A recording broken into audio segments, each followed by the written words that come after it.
we are just going to study about measurement, and we'll try to study about the different methods of measurement, and no doubt we have many sources for measurement. Okay, we measure length, we measure mass, we measure liquids. So students, let's talk about them. So I would like to tell you something. Firstly, I would like to teach you what is measurement. This is just act of measuring length, weight or capacity.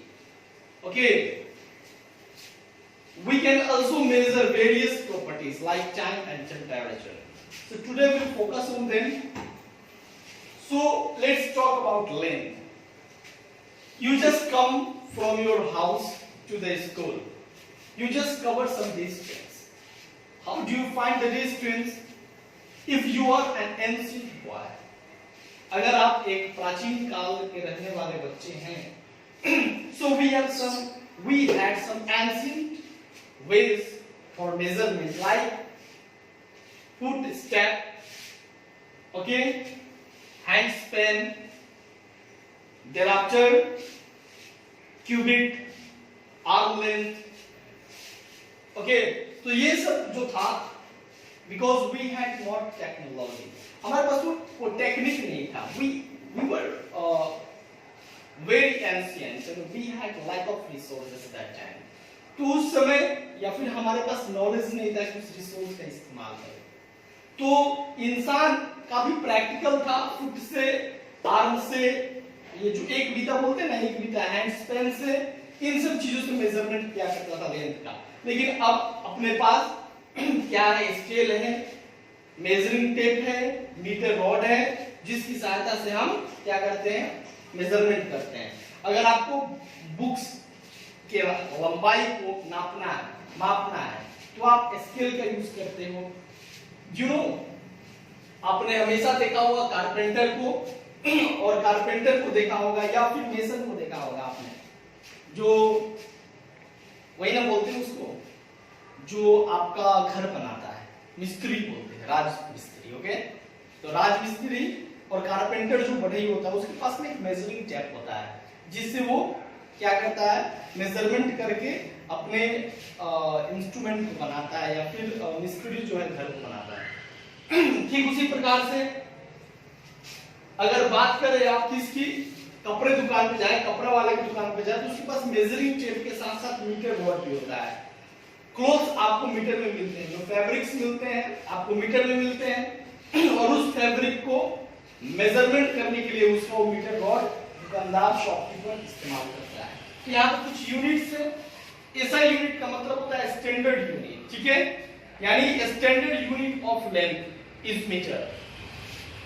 ऐसा unit जो होता है length का, वो metre होता है. उसको छोटी m से, स्मॉल लेटर m से डिनोट करते हैं.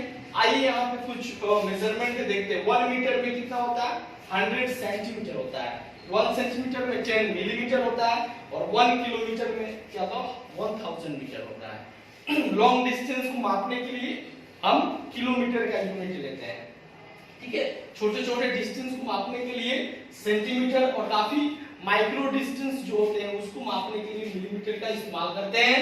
और घर बना रहे हैं, ठीक है, तो उसमें आप रूम वगैरह का हाइट जो मापेंगे, तो उसके लिए आप क्या इस्तेमाल करते हैं? मीटर इस्तेमाल करते हैं, और सेंटीमीटर को भी इस्तेमाल करते हैं. ठीक है स्टूडेंट्स, तो इसे आपको याद रखना होगा. अब आगे बात करते हैं कि व्हाट्स योर वेट, आपका वजन कितना है.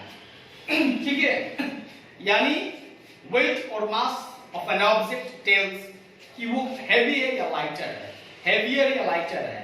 ओके, आप मार्केट जाते हो and you purchase some vegetables as well as some grocery items. उसको आप खरीदते हो and you carry a bag with you and you just आप क्या करते हो? पैक कर देते हो वेजिटेबल्स को और क्या ग्रोसरी आइटम्स को. उसके बाद उसे उठाते हो, it's very heavy, I can't handle it, I can't carry, इसको मैं उठा नहीं सकता हूँ, काफी हेवी है. ठीक है, तो आप क्या करते हो, अपने से बड़े को दे देते हो। कभी कभी क्या होता है, आपके बड़े कोई सामान ले जाते हैं तो आप उनसे मांगते हो लाओ मैं आपकी मदद कर देता हूँ और हाथ में लेते हैं, आपको पता है तो काफी लाइट है, इसको मैं कर सकता हूँ, उसका वजन कम होता है। लाइक दो एग्जांपल लेते हैं, अगर मैं आपको भेजूं कि जाओ और 10 केजी बालू खरीद कर लाओ, उसे उठाओगे तो आपको काफी वेटेड लगेगा, काफी हेवी लगेगा। लेकिन उसी समय मैं आपको बोलूं कि जाओ 1 केजी आप चना ही खरीद लो तो आपके लिए आसान होगा।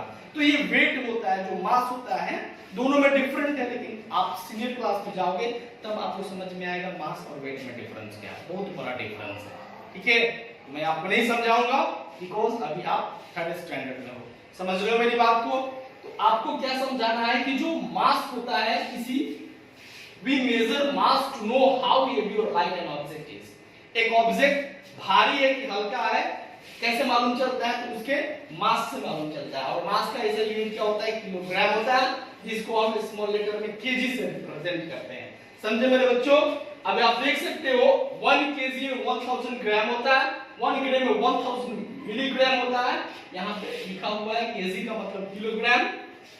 So what's your weight? आपका वेट क्या है? हाउ हेवी यू आर, आप कितने वजन के हो? तो आप अपने वेट को केजी में बताते हो, ना कि ग्राम में बताते हो, ना कि आप मिलीग्राम में बताते हो। ठीक है, लेकिन आप दवा खाते हो तो क्या किलोग्राम में दवा खाओगे? नहीं, आप केजी में दवा नहीं खाओगे मेरे बच्चों। आप क्या करोगे, आप एमजी में खाते हो। आप देखो पीछे देखना एमजी लिखा होता है, कैप्सूल्स लेते हो या टैबलेट्स लेते हो तो एमजी लिखा होता है। तो वो क्या है, वो मिलीग्राम है।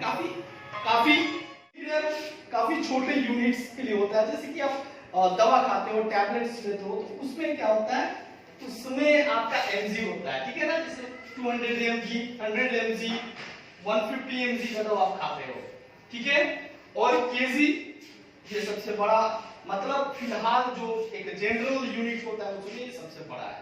ठीक है, अब आगे बात करते हैं स्टूडेंट्स, किसकी बात करते हैं, तो कैपेसिटी की बात। अबाउट कैपेसिटी, कैपेसिटी का मतलब क्या होता है, it is used to tell how much liquid a container can hold. एक कंटेनर कितने लिक्विड को होल्ड कर सकता है। It's just like a container, और इसमें 200 ml क्या है, लिक्विड है, सैनिटाइजर है।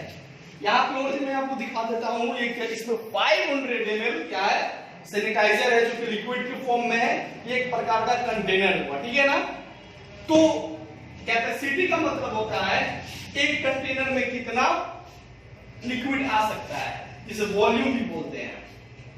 और लिक्विड को मेजरमेंट करते हैं अब लीटर में, मिलीलीटर में। ओके, उसको लीटर जो होता है इसका ऐसा यूनिट होता है, और एल से, स्मॉल एल से रिप्रेजेंट करते हैं। My dear students, you must keep this things in your mind. Okay, ये देखिए डिफरेंट टाइप्स के कंटेनर्स है, और इसका ये यूनिट है मिलीलीटर और लीटर। ठीक है ना, आप दुकानदार के पास ऑयल खरीदने जाते हो, मिल्क खरीदने जाते हो, you purchase such items in litres और मिलीलीटर्स। ठीक है, आगे बढ़ते हैं। And now we will talk about time. ठीक है, टाइम का मतलब क्या होता है, दो इवेंट्स के बीच का पीरियड, या दो एक्टिविटीज होता है उसके बीच का जो पीरियड होता है, उसको मेजरमेंट उसका किया जाता है टाइम के रूप में। ठीक है ना, टाइम का मतलब होता है कि इसका मतलब ये होता है कि कौन सा काम किस समय हुआ। ठीक है ना, यानी वो मोमेंट जिस समय किसी काम को अंजाम दिया गया, उसे टाइम ही बोलते हैं। टाइम को जनरली हम लोग वॉच या क्लॉक में देखते हैं। ठीक है ना, और इसका ये ऐसा यूनिट होता है सेकंड्स। इसके अलावा जिसे स्मॉल ए से डिनोट किया जाता है। इसके अलावा बहुत सारे यूनिट्स है टाइम को मेजरमेंट करने के लिए। मिनट्स है, आवर्स है, सेकंड्स है, डे है, वीक है, मंथ है, ईयर है। ठीक है ना, समझ रहे हैं, डिकेड्स है। तो आइए ये देखिए, ये पुराना तरीका था, एंशिएंट वे था टाइम को पता करने का, ये इसे बोलते हैं सैंड क्लॉक। ठीक है ना, इसमें दिन रात नहीं होता था। ठीक है ना, ये सैंड क्लॉक है, इसमें कुछ सैंड डाल दिया गया है, और धीरे धीरे धीरे धीरे ये खिसक कर फिर इसमें पूरा बन जाता था। तो एक टाइम का एक टाइमिंग ये कंप्लीट हो जाता था। ठीक है ना, ये आज का मॉडर्न क्लॉक है जिसमें 24 आवर्स हम लोग देखते हैं। 12 आवर्स का एक क्लॉक है। ठीक है ना, ये दिन में 2 बार कंप्लीटली रोटेट करता है। ठीक है, इसका जो टाइल्स है, ठीक है ना, आर्स वाले टाइल्स है, पूरा चक्कर लगाता है। एक बार 12 घंटे का ट्रायल पीरियड है और दूसरा 12 घंटे का है। आप जानते हो इसे बेहतर तरीके से। इस जो ये टेबल दिया गया है, इस टेबल को आपको याद करना है। 1 मिनट में 60 सेकंड्स होते हैं, 1 आवर में 60 मिनट्स, 1 डे में 24 आवर्स होते हैं, 7 डेज का मतलब 1 वीक होता है, 30 डेज का मतलब 1 मंथ होता है, 12 मंथ्स का मतलब 1 ईयर होता है। ठीक है, तो ये टाइम को मेजरमेंट करने का यूनिट्स है, लेकिन इसका जो स्टैंडर्ड यूनिट होता है इसे मिनट और सेकंड्स होता है। अब हम बात करते हैं गर्मी की, बात करते हैं when we are in summer seasons. Okay, जब हम समर सीजन का अनुभव कर रहे होते हैं, we must need to have some cold drinks. ठीक है, हम कुछ ठंडा पीना चाहते हैं, ठीक है, और विंटर में कुछ गर्म पीना चाहते हैं। वाओ, तो ये ठंडा गर्म क्या है? ठीक है ना, टेम्परेचर का मतलब होता है, ये हमें बताता है कि कोई प्लेस या कोई ऑब्जेक्ट हॉट है या कोल्ड है। हॉट ऑब्जेक्ट जो होगा उसका टेम्परेचर हाई होगा, हायर होगा, और कोल्ड ऑब्जेक्ट का टेम्परेचर क्या होगा? लोअर होगा। इसकी कंपैरिजन में तो हाई जो हॉट ऑब्जेक्ट है उसका टेम्परेचर ज्यादा होगा और कोल्ड ऑब्जेक्ट का टेम्परेचर क्या होगा? कम होगा। हमेशा याद रखिएगा, समझ रहे हैं इस बात को? जिस प्रकार से टाइम को अलग अलग यूनिट्स के साथ मेजरमेंट करते हैं, उसी प्रकार टेम्परेचर का भी अलग अलग क्या होता है? यूनिट्स होता है मेजरमेंट का। जैसे कि ये केल्विन है, इसको कैपिटल के से डिनोट करते हैं, या डिग्री सेल्सियस है जिसको डिग्री सी से डिनोट करते हैं, और यह है फारेनहाइट, डिग्री एफ से हम डिनोट करते हैं। आपकी बॉडी का टेम्परेचर किस चीज में हम मापते हैं? जो क्लिनिकल थर्मोमीटर है, इसमें आपका मिनिमम टेम्परेचर, जो एडल्ट है, एडल्ट व्यक्ति है, उसकी बॉडी का जो जनरल टेम्परेचर होता है वो 98 डिग्री फारेनहाइट होता है। ठीक है, और जब हम बात करते हैं वेदर की, मौसम की बात करते हैं, तो आए दिन आप न्यूज़पेपर में, मोबाइल में देखते हो कि आज मौसम का एवरेज टेम्परेचर रहेगा 33 degree Celsius, 32 degree Celsius. Higher classes में आप ये स्टडी करोगे कि फारेनहाइट को सेल्सियस में कैसे बदलते हैं और सेल्सियस को फारेनहाइट में कैसे बदलते हैं। सो स्टूडेंट्स, ये चैप्टर आपका मेजरमेंट यहीं पे ओवर हुआ।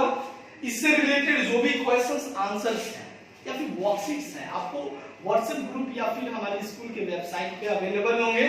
लेकिन इसके पहले आपको एक काम करना होगा, इसका बुक वर्क आपको बनाकर व्हाट्सएप करना होगा अपने पार्टिकुलर ग्रुप में, आपके क्लास 3 के ग्रुप में। ठीक है, समझ गए?